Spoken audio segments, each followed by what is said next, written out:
This is the Bates Bobcast, our weekly podcast about the week that was in Bates athletics. My name is Aaron Morse, and this week we continue our Hall of Fame interview series with inductee Meg Coffin from the class of 2008. Plus, the number 6 nationally ranked Bates field hockey team got a big senior day win, and women's golf won the New England Intercollegiate Golf Association Championship. All that and more coming up on the Bates Bobcast.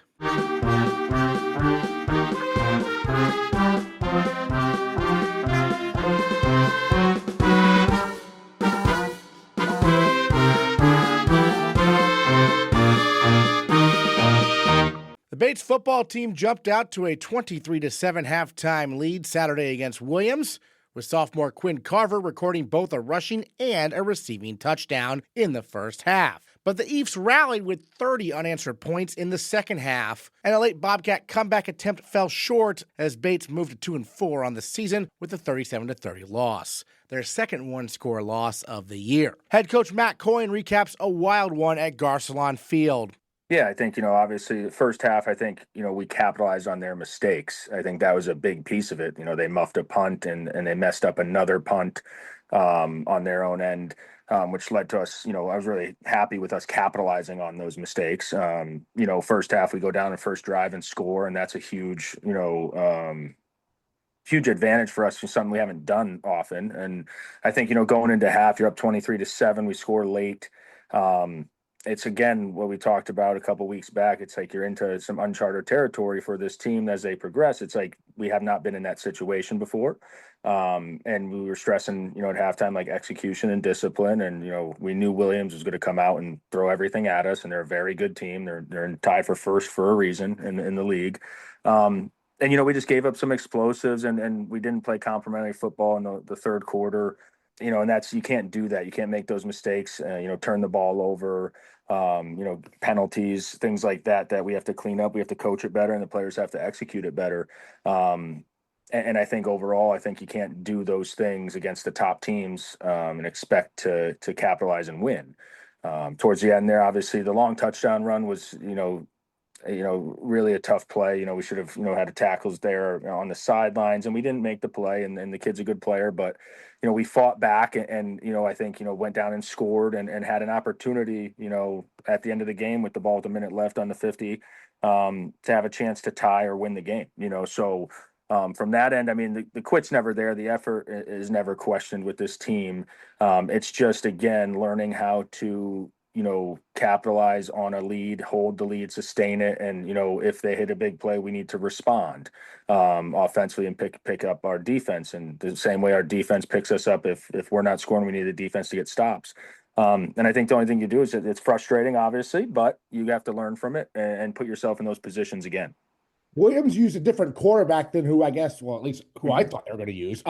Was that a surprise to you guys? Did you have to make adjustments right away, kind of? Yeah, I think, we knew he got dinged up the previous week. We didn't know he still played and finished the game. And obviously he's a heck of a player, but, they have good players. And again, that quarterback played well. I think, we didn't expect it, but once we did, it doesn't really, change the game plan a whole bunch. Obviously they do a little bit less Q run game because they were a big Q run team, but we knew they were going to, they did exactly what we thought. They're going to run the ball and then take their big play action shots. And we knew 86 was a really good receiver, big kid that can run and uses his body position well. And they just made a couple more plays than us in that second half. And, I think, like I said, I still am really proud of the effort and the attitude from our team. And it's something that we're going to have to grow from and learn from. Kind of a breakout game this year, at least for Ryan Gleason, who's had some big games for the Bobcats through the years. What do you see from him, especially on that last drive where it was basically the Ryan Gleason show to get down the field to get to within a touchdown there?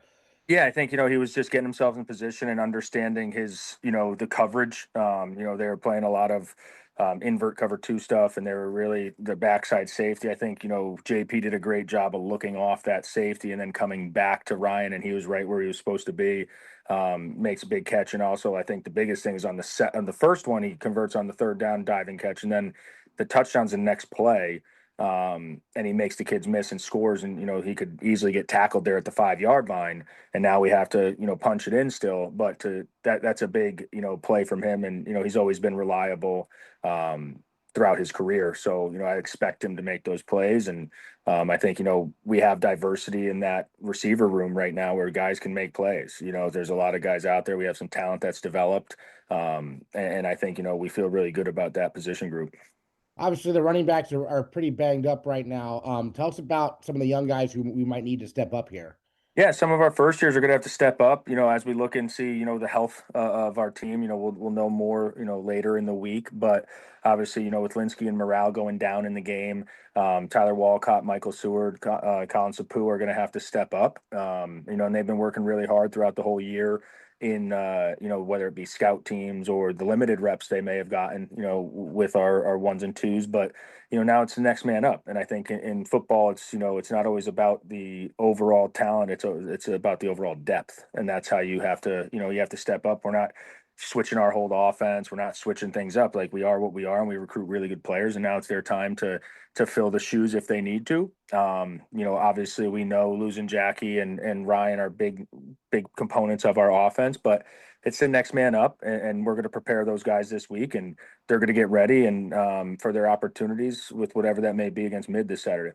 Well, speaking about running the ball, I mean, Quinn Carver had a rushing touchdown in this game. He also had a receiving touchdown. He seems to be able to do it all for you guys.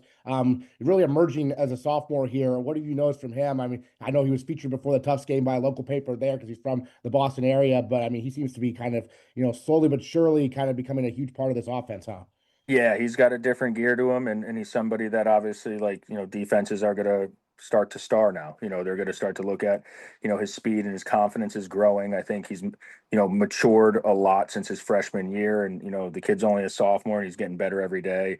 So I think, with him, he just has a different element of speed, and he can run, and that's one of the biggest components of his best attributes is his ability to separate, make plays. So I think, like I said, in that whole group, that whole receiver group, we have a ton of talent there, and I think they're only growing and getting better. And for us, I think we're really happy with the production that they've all had, especially Quinn. So this weekend you're at Middlebury, a team who you beat last year at Garcelon Field, who I'm sure will be out for revenge. But tell me a little bit about what you've seen from the Panthers on tape so far this year. Yeah, I think they're a team that's in a similar position as us. I think they've had some really tough, close losses. They're a good team, and, they're very disciplined. Their defense, they run and tackle well. Obviously they graduated a lot on defense, and I think it's taken them a few weeks to figure out, who the guys are, but I think they've found that. Offensively, they've got, some experience there at quarterback, and, have a really good receiver in number 8, Micah Honan. And some good young talent. I think, their running back's a good player, number 2. He is Connor McClellan. He's a kid that's a sophomore. So I think, from their end, very, they're gonna run the ball, simplistic run game, but they're going to be effective at it, and then they're going to be able to throw the ball to their receivers. I think overall it's going to be a really good matchup between two good teams.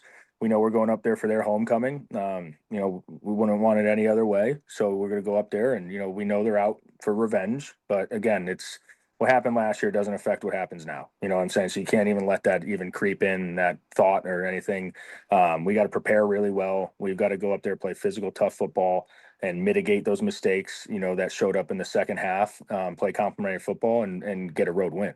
Yeah, I was going to say, I mean, you can break it down all you want, but it just looks like looking at the box score, it's limit turnovers on offense and limit big plays on defense, right? It kind of comes down to that. Yeah. That's what it is. And that's Yeah. what we stress, and it's in it. And again, I think it's, it's easy to say that. And again, at the end of the day, it's, when people look at it, it's it's not like the kids are trying to give up big plays. It's they're in position. They have players too. And, the one right out of halftime, it's like, the kid tips it up to himself, makes the catch. And, I think it's one of those where we just got to be able to stop the leak. And for us, that means offensively, we can't go 3 and out after that. We got to go on a drive. We've got to pick that score back up.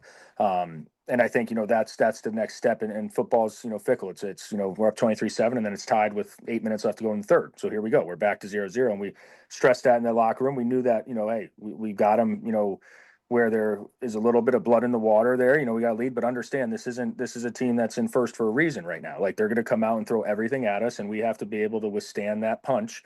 So that's really the learning from this is like, guys, like you just got to, keep playing that brand of disciplined football throughout the 60 minutes, regardless of the score, and understand as the score and game pressure starts to get on another team, they may be, proposed to take more shots and take more, so we just have to be ready for that, keep it in front of us. But it's not just, defensively, it's offensively, it's special teams wise. We had a mishap on one of our punts. So when you make those mistakes, like I got to coach it better, our staff has to coach it better, and then the players have to execute it better. And you have to learn from this as we move forward, just as we learned from the Colby game. And just that, so those things as we went into Toughstet next week, we really, harped on and we did better at. So, I mean, I think that's the only thing you can do in that situation. And, it's a tough loss, but what are you going to do about it? It's done. You got to move on and you got to learn and grow and, apply those corrections to next week's game. All right, Matt Coyne, thanks so much. Really appreciate it. Awesome. Thank you. The number 6 nationally ranked Bates field hockey team rolled to a 4-0 win on Saturday over Connecticut College. It was senior day at Campus Avenue Field, and the Bobcats celebrated their 6 seniors by moving to 11-2 on the season. We caught up with senior captain Lucy Norris to talk all things Bates field hockey. It was awesome. It was pretty electric getting into breakfast. Even at 7:30, our teammates had been preparing a lot for us leading up to our day, which just meant so much. They put a lot of work into different gifts and decorating the locker room, and just knowing that caring was put into it was awesome. And then getting to the field, warming up, seeing all of our parents starting to arrive, the posters around the field, it really gets you hyped up and really excited for the game. Yeah, the team played really well. Obviously, a 4-0 win. Yeah. You're one of the captains. What was it like to see, the team play so well that day? It was awesome. It was honestly pretty emotional. One of our star players, another captain, Haley Dwight, got injured in warm up, and it's always hard when in field hockey, especially because it comes from our own teammates who sometimes injure others, and having to see her walk off the field, it was pretty stressful going into that game, hoping to see the team rally without her and for her, and we were able to do that. And just seeing the team rise to the occasion, people playing in positions they haven't played before, wasn't prepared for a minute before game time started, was just really inspiring and just shows how deep our bench is and what our team can do.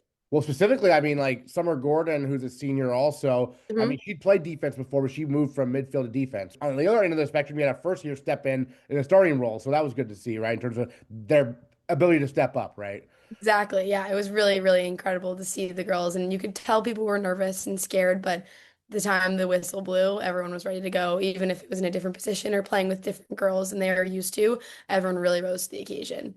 Great. What's it like being one of the captains this year? What's the experience been like? It's been amazing. The girls are just an incredible group. I am a leader as much as I am a follower of their actions and just kind of following after how amazing they are. But it's really amazing. I mean, working with Brooke and Haley has been such an amazing opportunity. Working with the coaches, we form a little bit of a leadership board, and just being able to bounce off ideas if we see a problem with the team, knowing how to come up with a solution and really seeing that solution come into effect, has just been really incredible skills that I've learned and been able to use. And it's been a great opportunity. Well, you're from Chicago, so tell us how Bates up here in the Northeast first got on your radar for college. Well, yeah, it's pretty far for me, but I really was interested in all the NESCAC schools and obviously for field hockey, and came to Bates and absolutely fell in love with the team and the coaches and just the environment of the campus. And I had previously gone to camp in Maine, so just loved the state, obviously. But the second I got here, I pretty much knew right away. I'd gone to a bunch of other NESCACs, and I don't know, something about Bates just really stood out to me. Their culture, I watched them in a film for one of their games, and the way they analyzed their play and just spoke to each other, and seeing their culture really just hooked me in. Has field hockey always been your sport? Any other sports growing up? No, I actually grew up playing soccer my whole life. And field hockey I only started when I was a freshman in high school. So I was kind of behind all the other girls on my team, especially at Bates. They've been playing since they were in fourth grade. So it's been a lot to learn, but the second I started playing field hockey, I knew they were the best girls to play with. So I wanted to stick with it. Gotcha. And what about the sport, appeal to you the most, perhaps? Maybe even more than soccer, perhaps. Mhm. I think as a sport compared to soccer, there's so much more creativity. The different stick skills, the way that you can use your stick, there's just so many different variations of how you can play the sport. That's very different from soccer. Soccer, to me, I loved it, but it was very like strict with how you played, and I love the creativity of field hockey. And every year it gets elevated. There's new skills, new sticks, new balls, new field types, and it just is continuing to elevate its game. And that's just been a really inspiring part of the sport for me.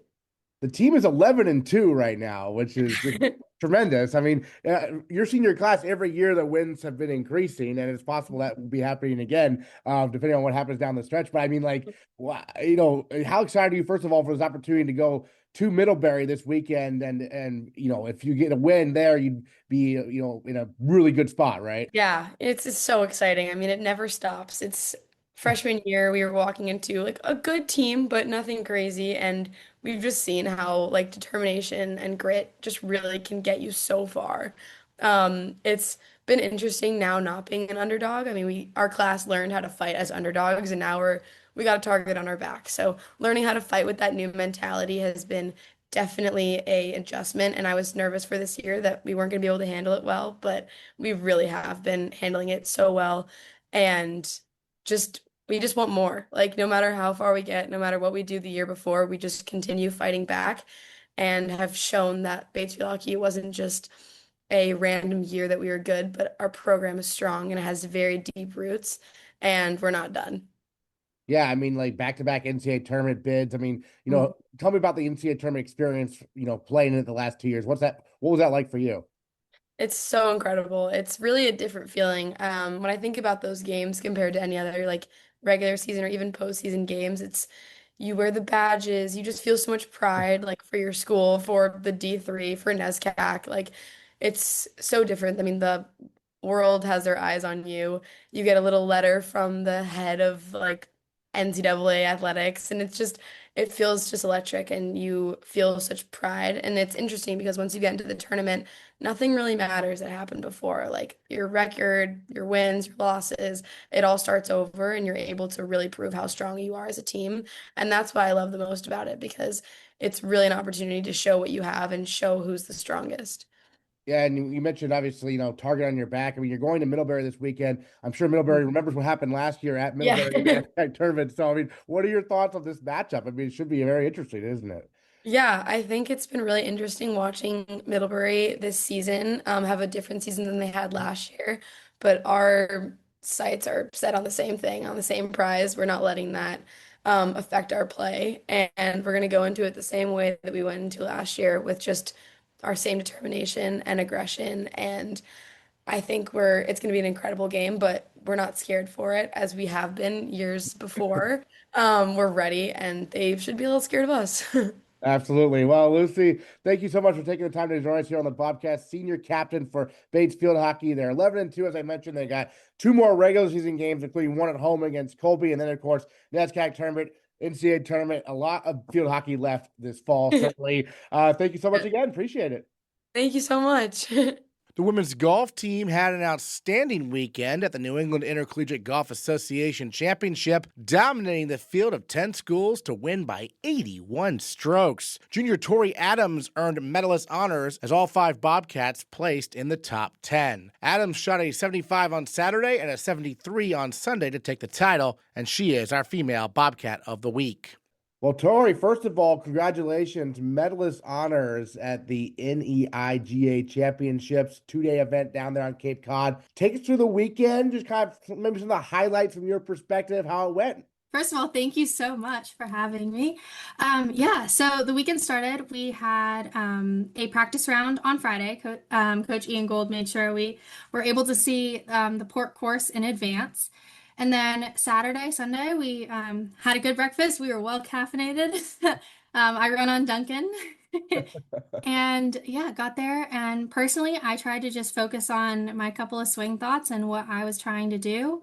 And then out on the course, try not to let any mistakes bother me. I know they're going to happen. I'm human, but also not to compound those errors and let it lead to double or triple bogeys. The port and the starboard courses there. Tell me about those courses, similarities, differences. Yeah, they're both awesome courses. They set up really nicely. Port course we played on Sunday. There has a long par five that goes over the water. And on that hole, I just tried to control the damage, be like, this is a hard hole, bogey's okay, and that's that's what I ended up with. But it also is very gettable on a couple of them. So I think even on Sunday, a bunch of the team had birdies. I think Madeline had three. Maher, Isabel, and Kendall each had one, and yeah, we were all fighting out there, trying to do our best. Well, I'll say it was a great team effort. I mean, the team won by you had almost wrapped up after day one. I mean, it was a dominating performance. What was it Yeah. like to have the whole team finish in the top 10 and have four of you get all New England like that? It was great to have everyone play well and it all come together on a good weekend. We were pretty ecstatic with the win. And yeah, just to have everyone play well on the same weekend and to have it turn out to be the result that it did and to beat the next team by 81 strokes was amazing. Yeah, that's a big margin. Yeah, that was a big margin. Yeah. It wasn't over after the first day, but we were definitely feeling pretty good going home. And then I saw a little video of the celebration clip. What was that like there at the end? Oh my gosh. Yeah, I had hit a really good wedge into 18. It's a par five. And I had that shot all day and hadn't quite hit it as close as I wanted it to. And that one, it just worked out well. Walking up to the green, my parents were there, but then also our coach and my teammates were behind the green. I couldn't look over. I hadn't looked at the leaderboard all day. I had no idea where I stood overall. I knew I was playing well, but it's golf. Anything can happen. Someone can light it up for one round. And just wanted to get the ball in the hole before I looked over. And then when I did, it was a good feeling. And then they ran over and doused me in water, which I wasn't expecting, but I saw the clip after and it was pretty funny. Have you ever won a golf tournament before? Yes, I won a tournament when I was getting recruited for college. It was I believe, 2022 Hurricane Junior Tour. And then I've also a junior club championship here and there, but I compete against my sister and she's pretty good. So how did this compare to previous wins you've had? This one felt pretty good. I've been working really hard all year, all summer, getting ready, and then really buckling down and focusing on my short game and putting. And that really helped me this weekend because I had some shots that went awry, and to save it and to save some of those pars or even save a bogey made all the difference. And you got a giant trophy, like for the individual win. That thing was huge. Yeah, So it was pretty heavy too. where are you going to put that? I mean, that thing is huge. We don't get to keep that one. They put our name on it and they save it for the next year. Oh, So they leave I it got like a little there. one to take home. Okay. The big one is for like a photo, and then The big one was great for a photo. Hopefully I'll see it next year. But your name goes on it. That's awesome. Okay. Yeah. So, in terms of like the team, finishing the fall this strong, what are your thoughts on kind of entering the spring season? I mean, how do you like stay sharp over the winter, kind of, right? Yeah, over the winter, we'll definitely be in the simulator all the time, getting ready. I think it was a great way to end the season on such a high note. I know we've all worked so hard all year, and then I think we want to keep playing, and we're kind of forced to take a break just with the winter, but I think we are ramped up and ready to go for the spring, and when that time comes around and the snow melts and we can get outside, I think we're all ready. We want it to be there already, and it's I know it's a long wait. I mean, the NESCAC tournament's not till May. That's a long wait. I know. Well, you're a junior now, but take us back, Yes.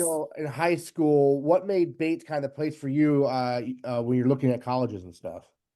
I live just north of Boston in Winchester, and I was looking for a small liberal arts college where I could get a great education, and have that like close-knit community, but also a school where I could play golf. And trying to stay close to home. My family is great and they're super supportive, and I love heading home every once in a while to visit, and then also being able to have them at my tournaments is really meaningful.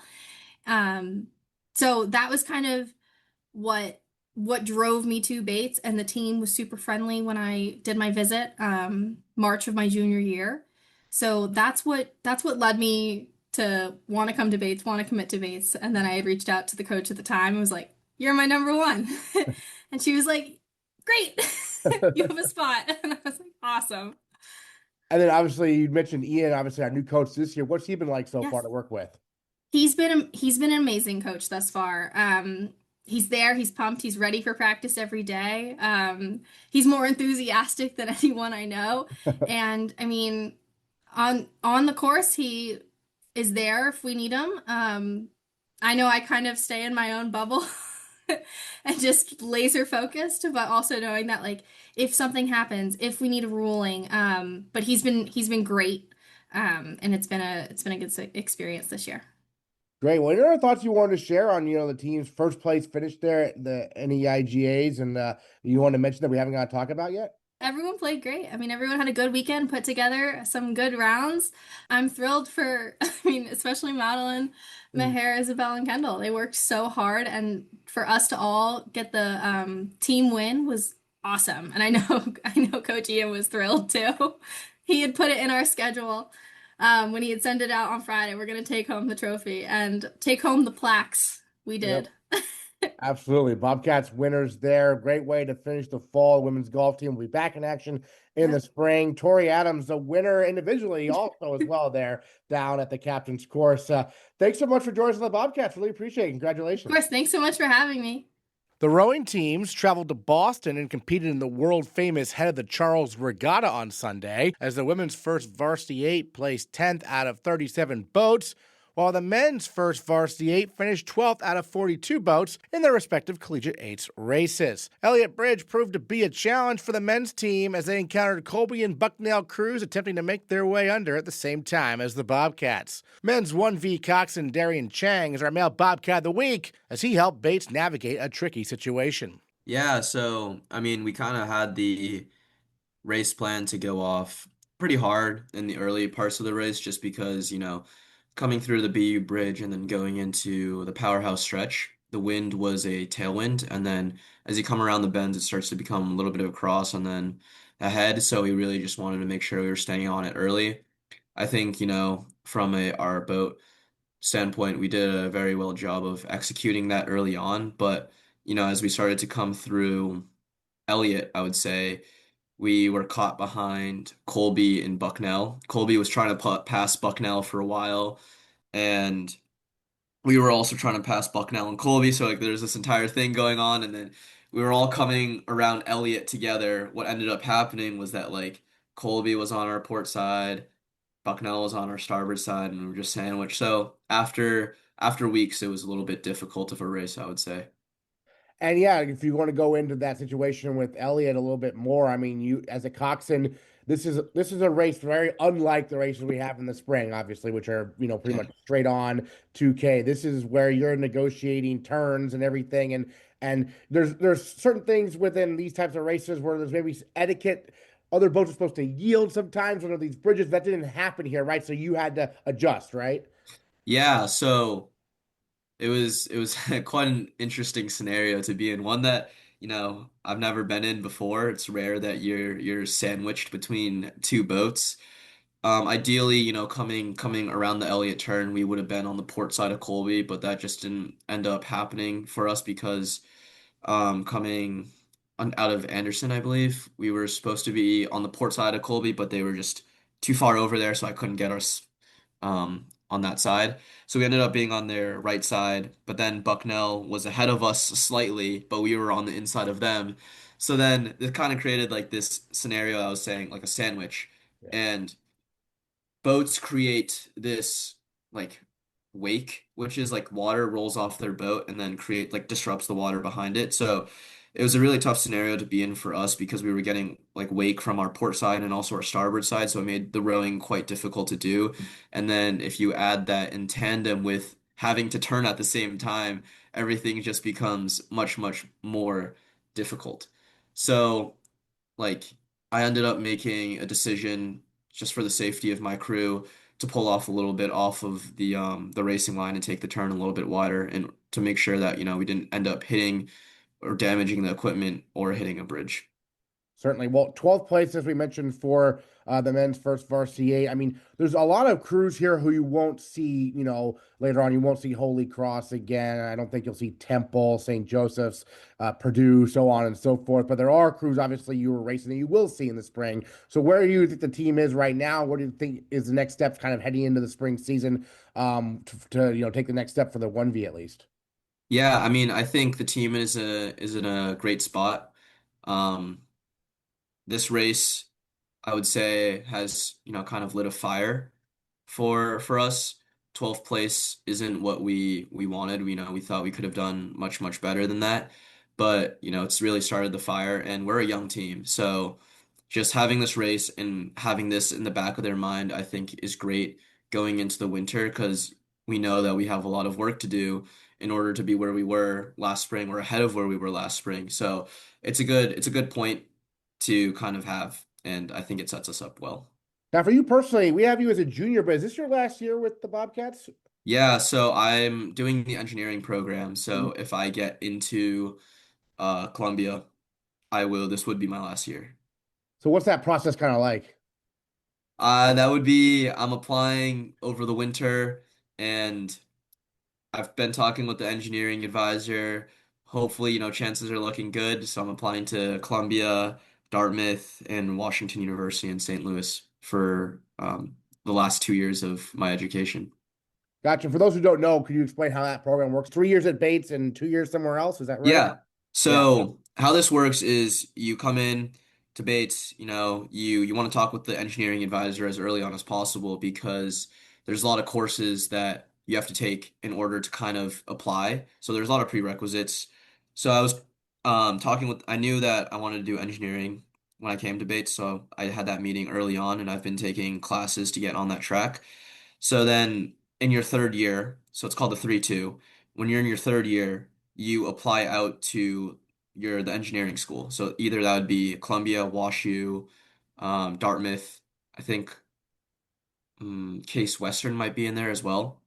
And you essentially see, what of those schools you get into, and then you can ultimately make a decision whether you want to go to that school or you can also make the choice to stay here and complete a degree. How do you feel like, Bates has prepared you for kind of this next step, moving on, maybe possibly to Dartmouth or somewhere else?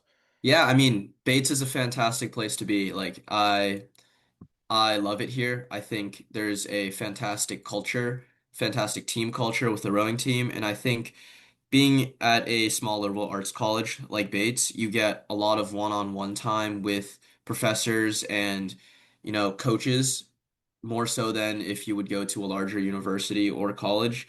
I think just having that extra sense of like closeness prepares you well because it hones in your skills and professors pay a lot more attention to, how you're doing. So then ultimately when you go off to a larger university or college, you have a better grasp of, how to handle yourself and how to prepare for things. So are you sort of treating this like your senior year? Like, do you feel like you're a senior? I would say I'm more so treating this as my sophomore year again. Oh, okay. Yeah. Well, So how so, I guess. because this is in a 5-year program. Okay, yeah. Yeah. So third year at Bates, still got another 2 years or yeah, 2 years to go. So it's like I have junior year twice. It's weird to explain. Yeah, so I'm Yeah. essentially like going into a junior year next year, and then after that I have another year. So this is my sophomore year again. Okay, fair Yeah. enough.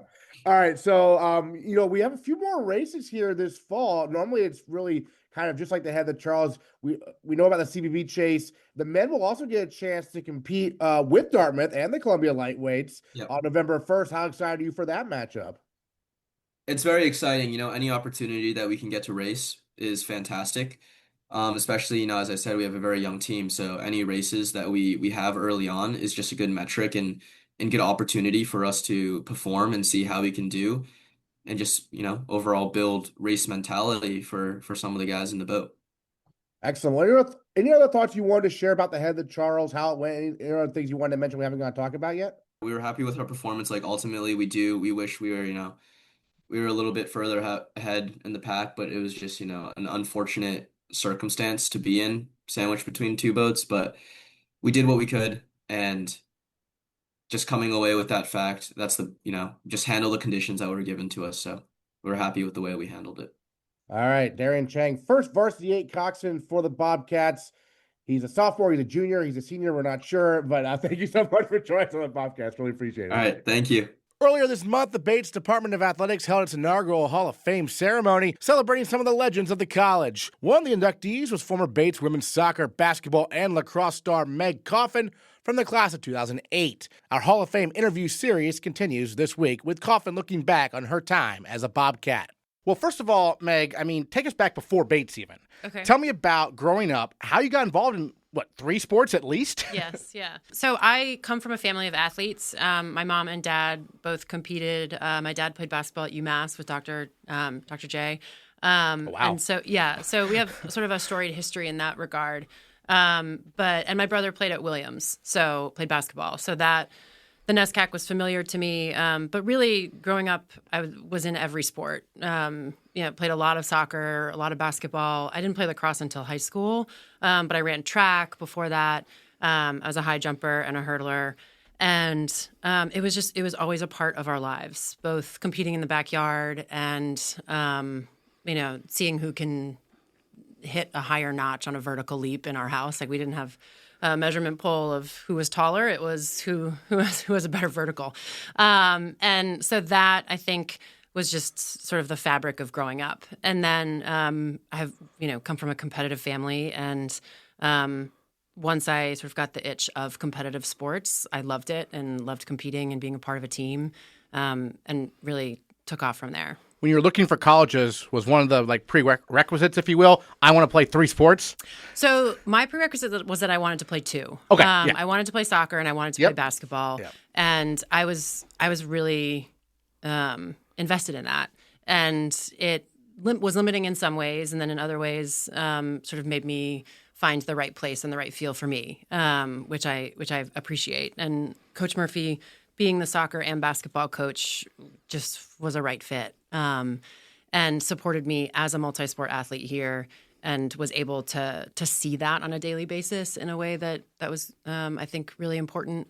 But also, I couldn't cut corners. There was, I didn't have to play fall ball for basketball. Every now and again, I'd go, to an open gym, but soccer season was soccer season. And then once basketball season started, it was basketball season. I think I got a day off in between seasons. And, it wasn't like, because he was my coach in both, I got any leeway. It was like, no, I remember, throwing up on those first, basketball first days, early days of 2.5-hour practices and, feeling that. But I think that level of commitment and that level of support that he gave me as an athlete was tremendous. How'd you get roped into lacrosse then? If you didn't? Well, I actually asked. I asked if I could try out for the team. So my sophomore year, that was the year that we lost to USM in the Sweet 16 for basketball. And I feel like I entered some type of darkness after that. Right. And it felt like I can't end the year this way athletically. And so I asked if I could try out for the lacrosse team, and did, and made the team, and played. And I picked up lacrosse in high school, and I was really fortunate to have Kate Dolan at Andover as my coach at the time. And she was a tremendous athlete and coach in her own right. And I remember my senior year, her saying, you could do this in college. And that sort of kernel stuck in my mind. And because she said that and believed that I could do that, it meant I held her in such high regard that it meant in my mind, I guess I can do this, so that belief was there. And I had a great time on the lacrosse team. And I, I'd say the only potential regret I have at Bates is not playing that senior year where I came back, because I didn't play because I was, draining my knee, and it was, coming back was a lot. And, I wanted to walk when I'm 50. So, so that was definitely a really hard choice to not play. But it was an easier choice to try and to play, and I was grateful. Well, you touched on the 04-05 team. Yep. You look at the numbers, 25-3, just outstanding. But you also mentioned how it ended. When you reflect back on that team, it's the greatest season in Bates women's basketball history, record-wise. Sure.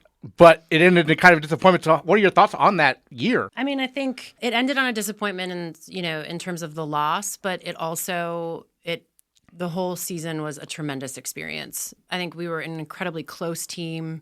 We came together, and I vividly remember even just some of those practices and feeling like our chemistry and how well we moved and worked together on the floor, and then all of that transferred off the floor too. And it just felt like there was something special there, because there was. And then it's the beauty of sports, and it's why you play. It's, sure, we should have gone farther than that, and I think we could have than the Sweet 16. But that's how that game ended, and that's what you do it for.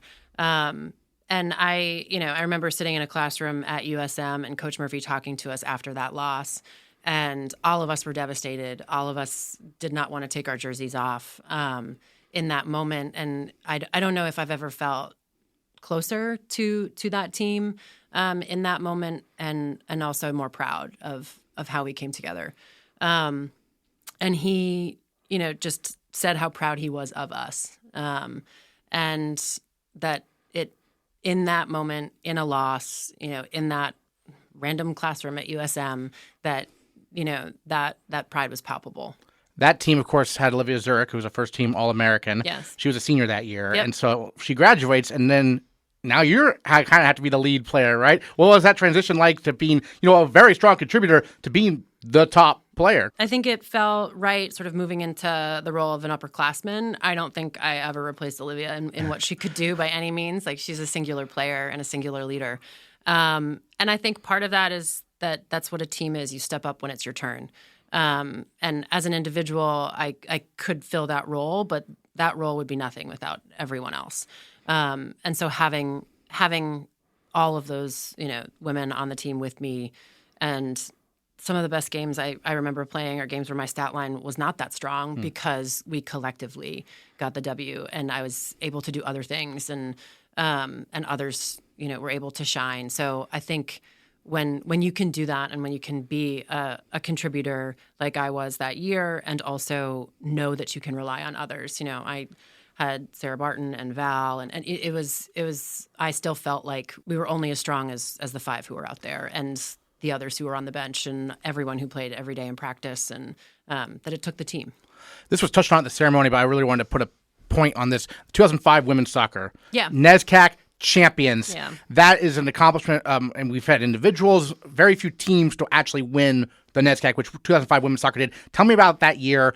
What was the key to success? What are your memories from it? So many. Yeah, right. I bet. So many. Yeah. On the field and off the field. Yeah. I absolutely love all of those soccer girls and my teammates. It was just special. Like, we were able to come together. We were, we had a team that from top to bottom, just we all filled our roles, and we played for each other, and we played our hearts out every game. And we knew that we were talented, and we knew that we were good. But sometimes that doesn't mean you get an SCAC championship, right? Or it doesn't mean you sort of win that game. But we wanted it, and we wanted it for each other, and we worked really hard. And that it felt special. It was special. It still is special to me in memory. The championship game. What are your memories of that game particularly? I remember being at Tufts, and that it was gritty. It was a battle. Yeah. It was that heightened sense of purpose and of play. I remember some of the corner kicks where I pushed forward, and it's just like trying to lay myself out horizontally to get that ball. All of us wanted it with every ounce of what we had. And at that point, I remember Marino scoring that goal, and all of us just like fully in chills, fully in the moment of joy. And I also remember how many Bates students came down for that game, and our families that were supporting us, and that, when we filled the field there, and we won it not on our home turf. So to win it there, and to have everyone, members of the men's soccer team and the Bates community and everyone in our corner, and then everyone able to celebrate. And also for Coach Murphy to have an SCAC championship on his name too, because he's worked so hard and for so many years, or had at that point too. Yeah. I was elated, and it felt like we had all done it together. You talked about this during the ceremony, which just wrapped up. We're talking here on the Saturday. The coming back from the injury, because you took a 5th year basically, right? But just for basketball, is that? Just for basketball. Yeah. So it was my senior season for soccer when I tore my ACL, MCL, and lateral meniscus. And it ended my senior soccer season in October of that year. And so I didn't have any eligibility left in that regard, but could come back. And so I took the second semester of that year off and the first semester of the following. So I had time to rehab and to work and to travel. And I was grateful for that time away, too, to gain some perspective. Did you have to come back midway through the basketball season then? Yeah, so I couldn't come back until, Okay. I couldn't come back until after the first few games. So I returned in December. Yeah. So I played fall ball with the team Okay. and was able to do that and, came and rehabbed and had to then wait again. So it took a lot of patience, a lot of frustration. But I was really grateful to be back on the floor, and it felt like a real sort of moment of return for me. Well, yeah, because Murph was telling everyone about how you were the ultimate competitor. Because some athletes, even very good competitors, might say, "Okay, that's enough for my career. I'm graduating." What inspired you to come back? I think just a feeling of wanting to finish on my own terms and having the control and the privilege to do that felt like I wanted to invest the time. I had also played so many sports for so long that having a little bit of time off, even if it was because of an injury and being sidelined, felt like a nice sort of bridge in between then coming back and returning to the floor and doing that. But I also, it was something that it was possible. My family was really supportive of me in it, and I'm grateful for that. And and the Bates community was as well. So Coach Murphy said it's your decision. It's what you want. We want you to play, but and Carla too, who's here today as well. I wasn't finished. I felt like I know that it's in some sort of perspective, you're like, well, it's D3 sports. It's I'm definitely here for a degree. Right. As a student athlete, I understand that balance, but it's a big part of my identity and what I wanted to do here and how I felt connected to Bates. And I love competing. So You're one of the rare athletes in Bates history to be an All-American in 2 distinct sports, right? Soccer, basketball. It's basically like you and Liz Wanless on the women's side, Liz for volleyball and throwing. Yeah. What does that mean to you to be an All-American in 2 completely different sports? I think the recognition is really nice, and it's an honor, and I'm grateful for it. But ultimately, it was my experience playing with those teams in both sports, and that Coach Murphy supported me as a multi-sport athlete.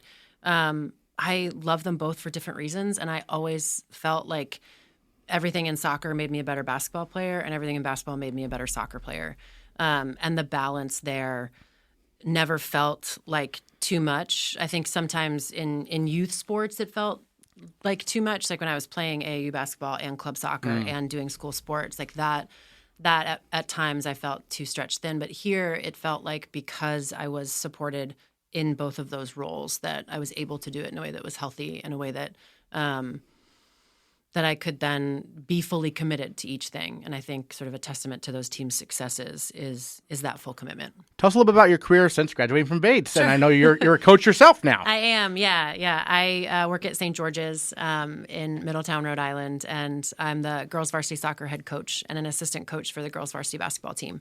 And I'm so grateful for those roles and for still being able to compete and to be a part of teams in a different capacity.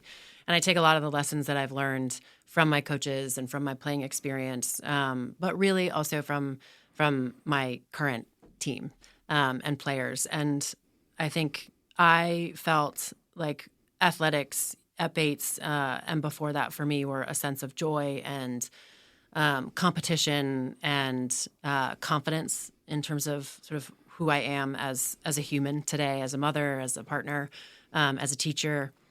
And to be able to put that at the forefront of what we do, and then to also support them through their sports and through their competing, and to get wins, and to have those experiences that last, and to find joy in the game in a way that is singular in a team sport, I think is I'm so lucky. We're happy to be talking with you after the ceremony. So tell me a little bit about your impressions of the ceremony, learning about some other great athletes as well, right? Sure, yeah. I mean, I can't believe I was on that stage with those people. As I said, very distinctive career. Like just hearing about the Olympians and national champions and All-Americans and mentors and community members. I think it's a testament to Bates and to this place that people commit themselves to play here and to work here and to give it their best. And I think I'm incredibly humbled and incredibly grateful to be a part of that group and that class for the Hall of Fame. But I don't know why I was up there. It's like, oh my gosh, look at just and also just seeing, I think particularly for me, the pre-Title IX and post-Title IX impact and the idea of those women who came before me and us and generations and really paved the way and made anything that I did here possible. So I'm tremendously in awe of their work and what they were able to do. Great. Well, Megan, your thoughts you want to share about your time as a Bobcat? We haven't going to talk about? I guess I think the only other thing is that I always felt like playing at Bates and playing and putting on a Bates jersey. I've never been prouder, and I loved each and every minute of it. And I felt like the fans and the community and the student body was so supportive in all the right ways, and made it fun and special. And thank you. All right, Meg. Congratulations again. Thanks so much. Thanks. A huge shout out to the volleyball team on their big 3-1 win at Bowdoin last Friday, as senior night is this Wednesday at 6 p.m. And we'll catch you up on their season on next week's episode as they fight for a NESCAC tournament bid. Plus, the soccer, field hockey, and football teams are all at Middlebury this Saturday as the regular season hits the home stretch. And we'll recap it all next time on the Bates Bobcast.